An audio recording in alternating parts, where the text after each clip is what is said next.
तो 20 साल पहले क्या आपने अंदाजा लगाया होगा कि आज आपकी जिंदगी कहां होगी?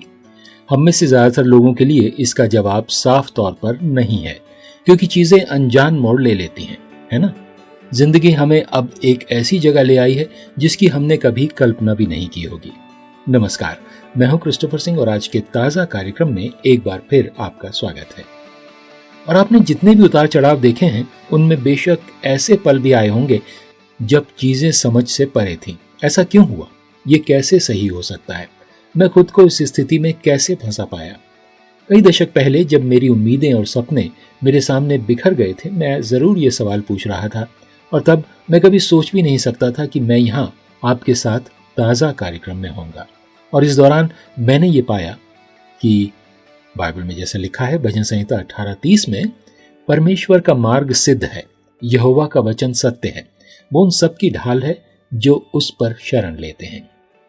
मेरी यात्रा अस्त व्यस्त रही है, निसंदेह आपकी भी रही होगी, लेकिन पीछे मुड़कर देखने पर मैं देख सकता हूं कि ईश्वर का मार्ग, जब मैंने सब कुछ बिगाड़ लिया था, तब उन्होंने मेरे लिए जो चुना, उन्होंने मेरे साथ कैसा व्यवहार किया जब मैंने अंततः अपने होश में आकर उन्हें अपने जीवन की बागडोर सौंपी, तो उन्होंने मेरे लिए जो मार्ग निर्धारित किया वो दोष रहित रहा।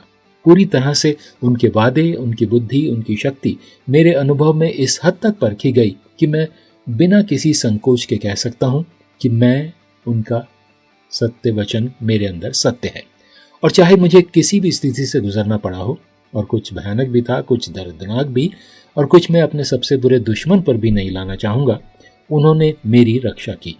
वे मेरी शरण स्थली बन गए। वे मुझे सुरक्षित रूप से इस मुकाम तक लाए कि मैं आपके साथ हूं, क्योंकि ईश्वर वही है मेरे लिए, आपके लिए, और यही उसका ताज़ा वचन है आज आपके लिए।